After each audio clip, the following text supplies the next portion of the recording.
Totally 100 questions ആയിരിക്കും. 100 ക്വസ്റ്റ്യൻസിൽ നിന്നും 200 marks ആണ്. അപ്പോൾ ഇത് കംപ്ലീറ്റ്ലി CHSLനും CGLനും ഒരു വ്യത്യാസമില്ല, എക്സാക്ട്ലി സെയിം ആണ്. Okay, hello everyone. SSCയുടെ CGL exam, CHSL exam, CPO exam, MTS exam, അങ്ങനെ ഒരുപാട് എക്സാംസ് നമ്മുടെ ചാനലിലൂടെ നിങ്ങൾ കേട്ടിട്ടുണ്ടാവും. എന്നാൽ ഈ എക്സാംസിൻ്റെയൊക്കെ സിലബസ് വളരെ സിമിലർ ആണ്. അതായത് ഒരു എക്സാമിൽ ഫോക്കസ് ചെയ്യുന്ന ഒരു സ്റ്റുഡൻറ്റിന് മൾട്ടിപ്പിൾ എക്സാംസ് എഴുതി പാസ്സാകാൻ പറ്റും എന്നുള്ള കാര്യം നിങ്ങൾക്ക് അറിയാമോ? അപ്പോൾ ഇന്നത്തെ വീഡിയോയിൽ നമ്മൾ ഡിസ്കസ് ചെയ്യാൻ പോകുന്ന കാര്യം ഇത് തന്നെയാണ്. SSCയുടെ ഏതൊക്കെ എക്സാംസിനാണ് സിമിലർ ആയിട്ടുള്ള, അതായത് 95% സിമിലർ ആയിട്ടുള്ള സിലബസ് ഉള്ളത്, അങ്ങനെയുള്ള ഏതൊക്കെ എക്സാംസിനാണ് നമുക്ക് ഒരുമിച്ച് പ്രിപ്പയർ ചെയ്യാനായിട്ട് സ്റ്റാർട്ട് ചെയ്യാൻ പറ്റും. ഓക്കെ, അപ്പോൾ നമുക്ക് ഇന്നത്തെ നമ്മുടെ വീഡിയോയിലേക്ക് പോകാം. സോ നമ്മൾ ഇന്നിവിടെ ബ്രേക്ക് ചെയ്യാൻ പോകുന്നത് ഒരു വളരെ വലിയ മിസ്അണ്ടർസ്റ്റാൻഡിംഗ് ആണ്. നിങ്ങളറിയാം, ഞാൻ ഇതിനു മുമ്പ് നമ്മൾ പലപ്പോഴും വീഡിയോസ് ചെയ്ത് നിങ്ങൾ കണ്ടിട്ടുണ്ടാകും. SSCയുടെ കാലണ്ടർ വന്നു, കാലണ്ടറിൽ ഒരു 12 എക്സാം ഉണ്ട്, ഓരോ മാസവും ഓരോ എക്സാമിൻ്റെ നോട്ടിഫിക്കേഷൻ വരുമെന്നൊക്കെ അല്ലേ. അപ്പോൾ പലപ്പോഴും പലരും വിചാരിച്ചിരിക്കുന്നത് ഈ എക്സാംസ് എല്ലാം സെപ്പറേറ്റ് ആണ്. ശരിയാണ്, അതുകൊണ്ട് തന്നെ ഇതിനൊക്കെ നമ്മൾ പ്രിപ്പയർ ചെയ്യേണ്ടതും സെപ്പറേറ്റ് ആയിട്ടാണ് എന്നുള്ളതാണ്. അതായത് ആദ്യം CGLന് പ്രിപ്പയർ ചെയ്യണം, പിന്നെ CHSLന് പ്രിപ്പയർ ചെയ്യണം, പിന്നെ CPOക്ക് പ്രിപ്പയർ ചെയ്യണം. എന്നാൽ ഇവിടെ നമ്മൾ മനസ്സിലാക്കേണ്ട ഒരു കാര്യം, ഈ എക്സാംസ് പല ലെവലിലുള്ള സ്റ്റുഡൻസിന് വേണ്ടിയിട്ടുള്ളതാണ്. പക്ഷേ ഇതിൻ്റെ സിലബസ് എല്ലാം തന്നെ ഡെഫിനറ്റ്ലി ഓവർലാപ്പിംഗ് ആണ്. എന്ന് വെച്ചാൽ ചില എക്സാംസിലുള്ള ചില സിലബസ് നമ്മൾ കമ്പയർ ചെയ്യുമ്പോൾ ഒന്നോ രണ്ടോ ടോപ്പിക്സ് മറ്റൊരു എക്സാമിൽ അധികം ഉണ്ടാകും, അല്ലെങ്കിൽ അതിൻ്റെ ലെവൽ കുറച്ച് മാറും എന്നേ ഉള്ളൂ. നിങ്ങൾക്ക് ഈ എക്സാംസിനൊക്കെ ഒരുമിച്ച് പ്രിപ്പയർ ചെയ്യാനായിട്ട് സാധിക്കും. ഓക്കെ, അപ്പോൾ ഇന്ന് നമ്മളിവിടെ ബിൽഡ് ചെയ്യാൻ പോകുന്നത് ഒരു സ്മാർട്ട് ആയിട്ടുള്ള മൈൻഡ് സെറ്റ് ആണ്. അതായത് ഇങ്ങനെ ഓരോ എക്സാമിനും നമ്മൾ പ്രിപ്പയർ ചെയ്യുന്നു. അപ്പോൾ ഏതിനാണ് പ്രിപ്പയർ ചെയ്യുന്നതെന്ന് വെച്ചാൽ CHSL അല്ലെങ്കിൽ CGL എന്നിങ്ങനെ പറയുന്നതിന് പകരം നിങ്ങൾക്ക് ഉപകാരപ്പെടുന്ന എല്ലാ എക്സാംസിനും ഒറ്റയടിക്ക് നിങ്ങൾക്ക് എങ്ങനെ പ്രിപ്പയർ ചെയ്യാൻ പറ്റും, ഈ ഒരു മൈൻഡ് സെറ്റാണ് നമ്മളിവിടെ ക്രിയേറ്റ് ചെയ്യാൻ പോകുന്നത്. അപ്പോൾ ഇതുകൊണ്ടുള്ള ഗുണം എന്താണെന്ന് വെച്ചിട്ടുണ്ടെങ്കിൽ നിങ്ങൾക്ക് ഒരു വർഷത്തിൽ തന്നെ മൾട്ടിപ്പിൾ എക്സാംസിന് അറ്റംപ്റ്റ് ചെയ്യാനായിട്ട് പറ്റും. സോ നിങ്ങളുടെ സെലക്ഷൻ ചാൻസസും അതിനനുസരിച്ച് മൾട്ടിപ്ലൈ ആകും. സോ ഈ ഓപ്പർച്യൂണിറ്റീസ് എല്ലാം തന്നെ നിങ്ങൾക്ക് ഡെഫിനറ്റ്ലി വളരെ നല്ല ഒരു ഫ്യൂച്ചർ ക്രിയേറ്റ് ചെയ്ത് തരുന്നതായിരിക്കും. ക്ലിയർ ആയോ എല്ലാവർക്കും? അപ്പോൾ ഇതാണ് നമ്മുടെ ഇന്നത്തെ വീഡിയോയുടെ ഒരു ഐഡിയ എന്ന് പറയുന്നത്. സോ ഫസ്റ്റ് തന്നെ SSCയുടെ കീഴിൽ വരുന്ന പ്രധാനപ്പെട്ട എക്സാംസ് ഏതൊക്കെയാണ് എന്ന് നമുക്ക് ജസ്റ്റ് നോക്കാം. ഫോർ എക്സാമ്പിൾ, SSCയുടെ ഏറ്റവും മെയിൻ എക്സാം എന്ന് പറയുന്നത് SSCയുടെ CGL എക്സാം ആണ്. അതിന് വേണ്ട ക്വാളിഫിക്കേഷൻ ഗ്രാജുവേറ്റ് ലെവലാണ്. പിന്നെ വരുന്നത് CHSL എക്സാമിനേഷൻ, 12th പാസ്സായിട്ട് ഉള്ളവർക്ക് വേണ്ടിയിട്ട് വരുന്നതാണ്. 12th എക്സാമിനേഷനാണ് CHSL എന്ന് പറയുന്നത്. പിന്നെ വരുന്നത് MTS ആണ്, മൾട്ടി ടാസ്കിംഗ് സ്റ്റാഫ് എക്സാം, അത് 10th ലെവലിലുള്ളവർക്കാണ്. CPO എന്ന് പറയുന്നത് സെൻട്രൽ പോലീസ് ഓഫീസസ്, അതായത് നമ്മുടെ പോലീസ് ഫോഴ്സിലേക്ക് വരുന്ന ഫോഴ്സ് റിക്രൂട്ട്മെന്റ് ആണ്. GD കോൺസ്റ്റബിൾ എന്ന് പറയുന്നത് വീണ്ടും പോലീസ് ഫോഴ്സിലേക്ക് വരുന്ന റിക്രൂട്ട്മെന്റ് ആണ്. സോ അതും 10th പാസ് എലിജിബിലിറ്റി ഉള്ളവർക്കാണ്. പിന്നെ 12th പാസ് ഉള്ളവർക്ക് വേണ്ടിയിട്ടുള്ള സ്റ്റെനോഗ്രാഫർ പോസ്റ്റ് വരുന്നുണ്ട്. ഇനി സെലക്ഷൻ പോസ്റ്റിൽ ഇത് മൂന്നും ഉണ്ട്, 10th ഉണ്ട്, 12th ഉണ്ട്, ഡിഗ്രി ഉണ്ട്. ഇതിൻ്റെ 3 ലെവലിലും നോട്ടിഫിക്കേഷൻസ് വരുന്നുണ്ട്. അപ്പോൾ ഇതൊക്കെയാണ് SSC കണ്ടക്ട് ചെയ്യുന്ന വളരെ പ്രധാനപ്പെട്ട എക്സാംസ്. അപ്പോൾ ഇനി നമ്മൾ ചെയ്യാൻ പോകുന്നത് ഇതിൻ്റെ സിലബസ് അല്ലെങ്കിൽ ഇതിൻ്റെ ഒരു കോമൺ സബ്ജക്ട്സ് ഏതൊക്കെയാണ് എന്നുള്ളൊരു അനാലിസിസ് ആണ്. ഫോർ എക്സാമ്പിൾ, ഇപ്പോൾ നിങ്ങളിത് SSCയുടെ ഗ്രാജുവേറ്റ് ലെവൽ എക്സാമായ CGL നോക്കിക്കോ, ക്വാണ്ട് റീസണിങ് ഇംഗ്ലീഷ് GK. CHSLലും ക്വാണ്ട് റീസണിങ് ഇംഗ്ലീഷ് GK. MTSലും അത് തന്നെ, ഇംഗ്ലീഷും റീസണിങ്ങും GKയും ബേസിക് മാത്സും വരും. GD കോൺസ്റ്റബിളിലും അതുപോലെ തന്നെ വരും, ഇംഗ്ലീഷ് അല്ലെങ്കിൽ ഹിന്ദി മതി. CPOയ്ക്കും അതേ കാര്യം തന്നെ, സെലക്ഷൻ പോസ്റ്റും അതേപോലെ തന്നെ. സ്റ്റെനോഗ്രാഫറിൽ ഇവിടെ ഇംഗ്ലീഷും റീസണിങ്ങും GKയും മാത്രമേ ഉള്ളൂ, മാത്സ് വരുന്നില്ല.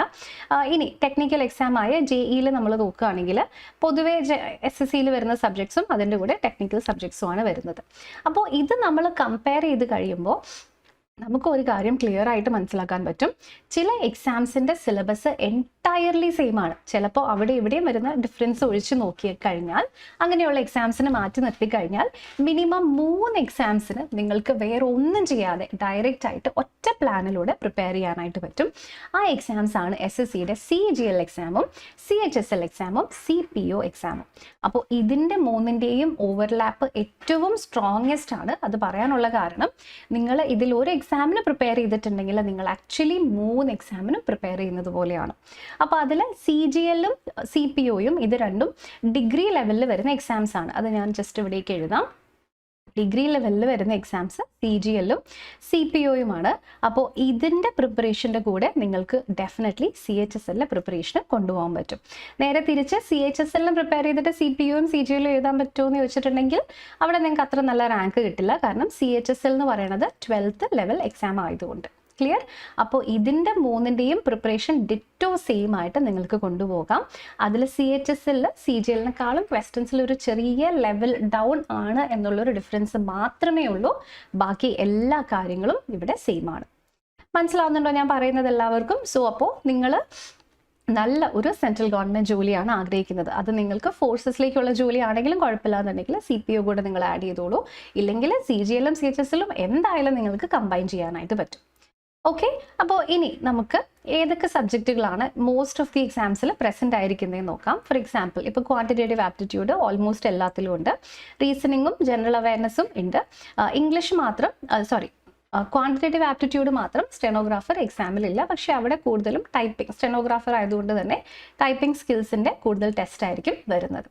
അപ്പോൾ ഇനി നമ്മൾ ഡിസ്കസ് ചെയ്യാൻ പോകുന്നത് ഈ ഓരോ സബ് ടോപ്പിക്കിലെയും, അതായത് ക്വാണ്ടിറ്റേറ്റീവ് ആപ്റ്റിറ്റ്യൂഡിൽ ഏതൊക്കെ ടോപ്പിക്കുകളാണ് ത്രൂ ഔട്ട് എല്ലാത്തിലും വരുന്നത്, റീസണിങ്ങിൽ ഏതാണ്, ഇംഗ്ലീഷിൽ ഏതാണ്, ജനറൽ അവയർനെസ്സിൽ ഏതാണെന്നാണ്. അതിൽ ഫസ്റ്റ് നമ്മൾ ഡിസ്കസ് ചെയ്യാൻ പോകുന്നത് ക്വാണ്ടിറ്റിൽ, അതായത് ക്വാണ്ടിറ്റേറ്റീവ് ആപ്റ്റിറ്റ്യൂഡിൽ എല്ലാ എക്സാംസിലും കോമൺ ആയിട്ട് വരുന്ന ടോപ്പിക്കുകൾ ഏതൊക്കെയാണെന്നാണ്. അപ്പോൾ അതിൽ ഫസ്റ്റ് നമ്മൾ നോക്കുകയാണെങ്കിൽ ഏറ്റവും ഇമ്പോർട്ടൻ്റ് ആയിട്ട് വരുന്ന മൂന്നെണ്ണമാണ് പെർസെൻറ്റേജും, റേഷ്യോ പ്രൊപ്പോർഷനും, ആവറേജും.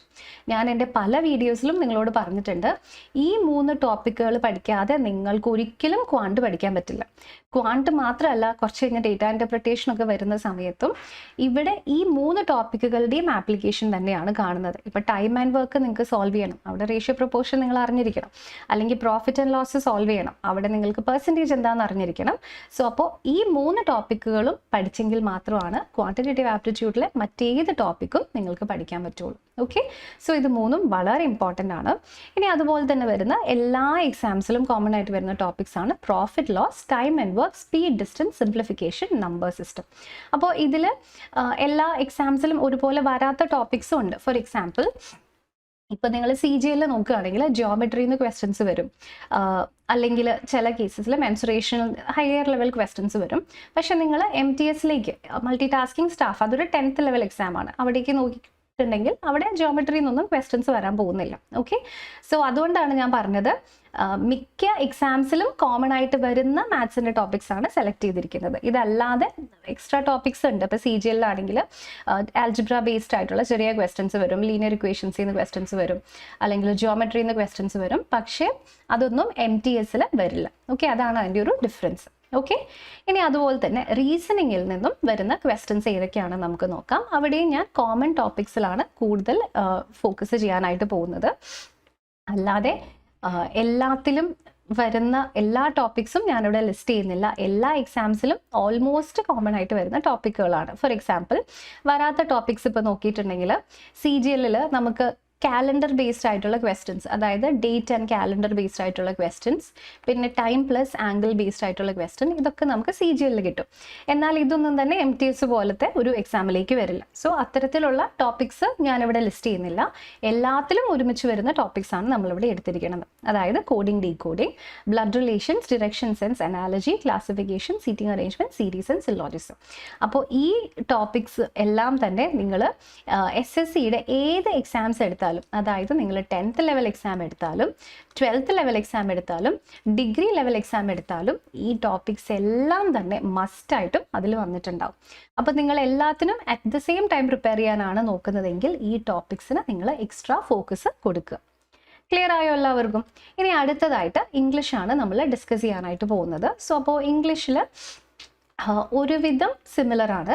ആകെ വ്യത്യാസം വരുന്നത് 10th ലെവൽ എക്സാംസ് ആണ്. അപ്പോൾ 10th ലെവൽ എക്സാംസിലേക്ക് വരുമ്പോഴേക്കും ഇംഗ്ലീഷ് ഭയങ്കര ലോ ലെവലിലാകും. ബേസിക് ഇംഗ്ലീഷ് സ്റ്റഫ് മാത്രം അതിൽ മതിയായിരിക്കും. സോ ഈ ക്വസ്റ്റ്യൻസിൻ്റെ ലെവലിൽ ഡിഫറൻസ് വരും, പക്ഷേ ഇംഗ്ലീഷ് ഓൾമോസ്റ്റ് എല്ലാത്തിലും സെയിം തന്നെയാണ്. ഇപ്പം റീഡിങ് കോംപ്രിഹെൻഷൻ, പിന്നെ grammar, vocabulary, error detection, fill in the blank, synonyms and antonyms. അപ്പോൾ ഇതെല്ലാം തന്നെ ഓൾമോസ്റ്റ് എല്ലാത്തിലും സെയിം ആണ്. And same goes with general awareness also. ജനറൽ അവയർനെസ്സും ഇതുപോലെ തന്നെയാണ്. പക്ഷേ ക്വസ്റ്റ്യൻ MTSലേക്കൊക്കെ വരുമ്പോഴേക്കും കുറച്ചും കൂടി ഈസിയർ ലെവൽ ക്വസ്റ്റ്യൻസ് ആയിരിക്കും വരുന്നത്. അപ്പോൾ കൂടുതലും ക്വസ്റ്റ്യൻസ് എപ്പോഴും കറണ്ട് അഫയേഴ്സിൽ നിന്നാണ് നമ്പർ ഓഫ് ക്വസ്റ്റ്യൻസ് കൂടുതൽ വരുന്നത്. പിന്നെ history, geography, polity, science and economy. So ഈ ടോപ്പിക്സിൽ നിന്നുള്ള ചോദ്യങ്ങളാണ് കൂടുതലും നമുക്ക് ജനറൽ അവയർനെസ്സിൽ നിന്നും വരുന്നത്. ക്ലിയർ ആയല്ലോ എല്ലാവർക്കും? അപ്പോൾ ഇത്രയും ടോപ്പിക്സ് നിങ്ങൾ പഠിച്ചിട്ടുണ്ടെങ്കിൽ SSCയുടെ കീഴിൽ വരുന്ന ഏത് എക്സാമിനും നിങ്ങൾക്ക് ധൈര്യമായിട്ട് അറ്റംപ്റ്റ് ചെയ്യാം. പക്ഷേ നിങ്ങളൊരു ഹയർ ലെവൽ എക്സാം ആണ് ഫോക്കസ് ചെയ്യുന്നതെങ്കിൽ, നിങ്ങളുടെ ടാർഗറ്റ് അതാണെന്നുണ്ടെങ്കിൽ അതിൽ വരുന്ന എക്സ്ട്രാ ടോപ്പിക്സും കൂടെ നിങ്ങൾ പഠിക്കേണ്ടതായിട്ട് വരും. ക്ലിയർ ആയല്ലോ എല്ലാവർക്കും? ഓക്കെ, അപ്പോൾ ഇനി നമ്മൾ ചെയ്യാൻ പോകുന്നത് ഇതിനനുസരിച്ചിട്ടുള്ള ഒരു പ്ലാൻ ആണ്. അപ്പോൾ നിങ്ങൾ ഗ്രാജുവേഷൻ കഴിഞ്ഞ ഒരാളാണെന്നുണ്ടെങ്കിൽ, ഗ്രാജുവേറ്റ് സ്റ്റുഡൻറ്റ് എന്ന് പറഞ്ഞാൽ ഒരു ഡിഗ്രി കഴിഞ്ഞ ആളാണ്, അല്ലെങ്കിൽ മേ ബി ഡിഗ്രിയുടെ ഫൈനൽ ഇയറിലുള്ള ആളാണെങ്കിൽ നിങ്ങൾക്ക് ധൈര്യമായിട്ട് CGLനും CHSLനും CPOയ്ക്കും സെലക്ഷൻ പോസ്റ്റിനും ഒറ്റയടിക്ക് പ്രിപ്പയർ ചെയ്യാനായിട്ട് പറ്റും. അപ്പോൾ ഇതിലൂടെ നിങ്ങൾക്ക് ലഭിക്കുന്നത് വളരെ നല്ല ജോലികളാണ്. അപ്പോൾ MTS എന്താ പറയാത്തതെന്ന് ചിലപ്പോൾ നിങ്ങൾക്ക് ഡൗട്ട് ഉണ്ടാകും. SSCയുടെ MTS എന്ന് പറയുന്നത് എൻട്രി ലെവൽ പോസ്റ്റുകളാണ്. നിങ്ങൾക്ക് ജോലി കിട്ടുന്നത് സെൻട്രൽ ഗവൺമെൻറ് ഡിപ്പാർട്ട്മെൻറ്റുകളിലായിരിക്കും, മിനിസ്ട്രീസിൻ്റെ കീഴിൽ വരുന്ന ഓഫീസസിലൊക്കെ തന്നെയായിരിക്കും. പക്ഷേ അത് കൂടുതലും ഓഫീസ് അറ്റൻഡൻറ്റ് പോലെയുള്ള ജോലികളാണ് ആയിരിക്കും വരുന്നത്. ഓക്കെ, അപ്പോൾ നമ്മൾ എന്നും ഓഫീസിൽ പോയി ഇങ്ങനെ ചെയറിലിരുന്ന് ചെയ്യുന്ന ടൈപ്പ് ഓഫ് ജോലി ആയിരിക്കില്ല. ഒരു പിയൂൺ പോലത്തെ ടൈപ്പ് അല്ലെങ്കിൽ ഹവിൽദാർ പോസ്റ്റുകളിലേക്കായിരിക്കും കിട്ടുന്നത്. അപ്പോൾ നിങ്ങളൊരു ഡിഗ്രി ക്വാളിഫിക്കേഷനുള്ള ആളാണെങ്കിൽ നിങ്ങൾ MTS എയിം ചെയ്യരുത്. MTSും വേണമെങ്കിൽ എഴുതിക്കോളൂ, പക്ഷേ നിങ്ങൾ എയിം ചെയ്യേണ്ടത് ഹയർ ലെവലായിട്ടുള്ള എക്സാംസ് ആയിരിക്കും. ക്ലിയർ? അപ്പോൾ ഇതിൻ്റെ ഒരു ഇമ്പോർട്ടൻ്റ് ആയിട്ടുള്ള കാര്യം എന്താണെന്ന് വെച്ചാൽ, നിങ്ങൾ ഇതിൽ ഏതെങ്കിലും ഒരു എക്സാം ഡിഫിക്കൽട്ട് ആണെങ്കിൽ പോലും നിങ്ങൾക്ക് അടുത്ത എക്സാമിന് അത് ഡെഫിനറ്റ്ലി മേക്കപ്പ് ചെയ്യാനായിട്ട് പറ്റും, അല്ലേ? അപ്പോൾ ഒരു എക്സാമിന് മാത്രം വിചാരിച്ച് പ്രിപ്പയർ ചെയ്യുന്നതും മൾട്ടിപ്പിൾ എക്സാംസ് നിങ്ങൾക്ക് പ്രിപ്പയർ ചെയ്യുന്ന സമയത്ത് മൾട്ടിപ്പിൾ ഡോസ് ആയിട്ട് വെക്കുന്നതും തമ്മിലുള്ള മെയിൻ ഡിഫറൻസ് അതാണ്. നിങ്ങളുടെ ഒരു റിസ്ക് കുറവായിരിക്കും. ഒരൊറ്റ എക്സാമിന് മാത്രം നിങ്ങൾ ഫോക്കസ് ചെയ്യുമ്പോൾ ആ എൻറ്റയർ ഇയർ, ആ വർഷത്തെ പ്രതീക്ഷ മുഴുവൻ നിങ്ങൾ ആ എക്സാമിലാണ് വെക്കുന്നത്.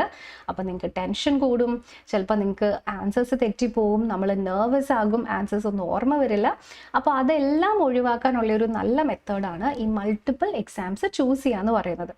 അപ്പം നിങ്ങൾ തന്നെ നിങ്ങൾക്ക് ഒരു ആശ്വാസം കൊടുക്കും. അതായത് ഈ എക്സാം ഇല്ല, സാരമില്ല, ഇത് ടഫാണെങ്കിലും കുഴപ്പമില്ല, അടുത്തതുണ്ടല്ലോ, അതായത് അടുത്ത വർഷമല്ല ഈ വർഷത്തെ അടുത്ത എക്സാം ഉണ്ടല്ലോ എന്ന് നിങ്ങൾക്ക് മനസ്സിലൊരു ധൈര്യം സ്വന്തം കിട്ടും.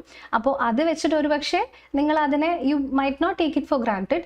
നിങ്ങൾ ആക്ച്വലി നിങ്ങളുടെ ആ ഒരു ടെൻഷൻ കുറയ്ക്കാനും നല്ല ക്ലിയർ ആയിട്ട് തിങ്ക് ചെയ്യാനും ക്ലാരിറ്റിയിൽ നല്ല കറക്റ്റ് ആൻസറിലേക്ക് എത്താനും നിങ്ങളെ അത് ഹെൽപ്പ് ചെയ്യും. ഓക്കെ, അപ്പോൾ ഇത് തന്നെയാണ് ഇങ്ങനെ പ്രിപ്പയർ ചെയ്യുന്നതിൻ്റെ ഒരു വലിയ ഇമ്പോർട്ടൻ്റ് ആയിട്ടുള്ള അഡ്വാൻറ്റേജ് എന്ന് പറയുന്നത്. ഓക്കെ, ഇനി നെക്സ്റ്റ് ഇങ്ങനെ ഓവർലാപ്പ് വരുന്ന എക്സാംസ് നിങ്ങൾ പ്രിപ്പയർ ചെയ്യുമ്പോൾ കിട്ടുന്ന മറ്റുള്ള ചില കാര്യങ്ങൾ കൂടി ഞാൻ ജസ്റ്റ് പറയാം.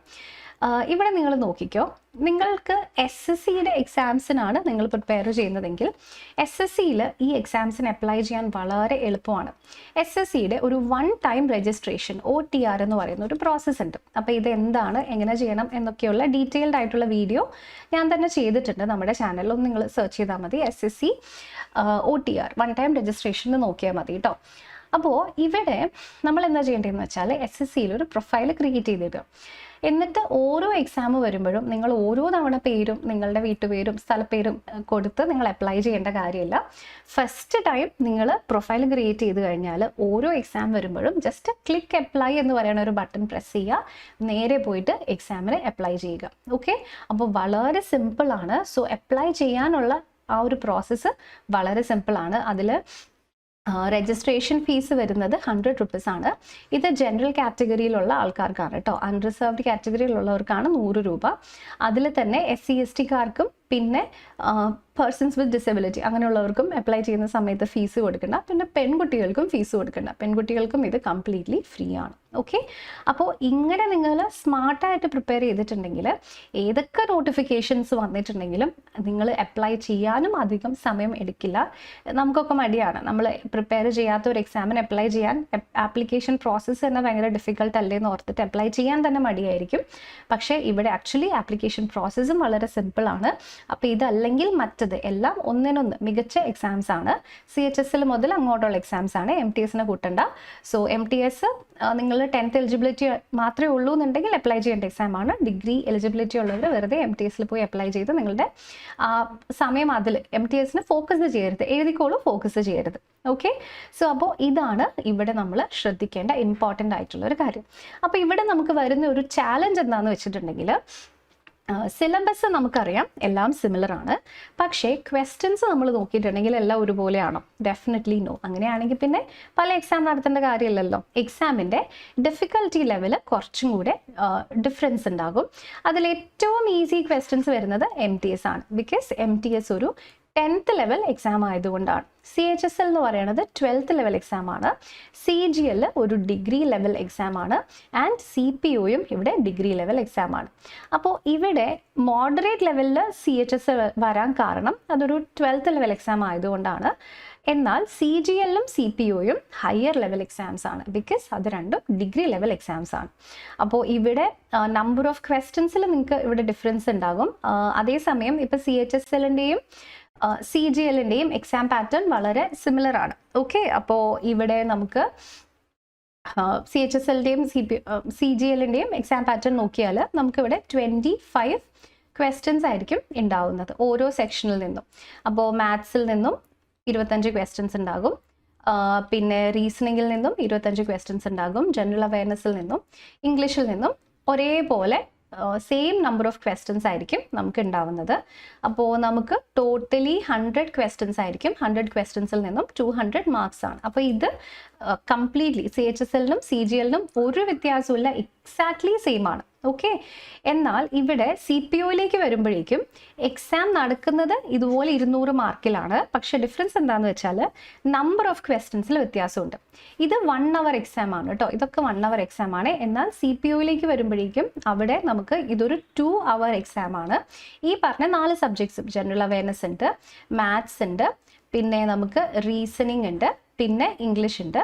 അപ്പോൾ ഇതിൽ എല്ലാം തന്നെ നമുക്ക് 50 ക്വസ്റ്റ്യൻസ് വീതമായിരിക്കും വരുന്നത്. 50 ക്വസ്റ്റ്യൻസ്, അതിൽ നിന്ന് 50 മാർക്സ്, ടോട്ടൽ 200 മാർക്സിലാണ് എക്സാം നടക്കുന്നത്.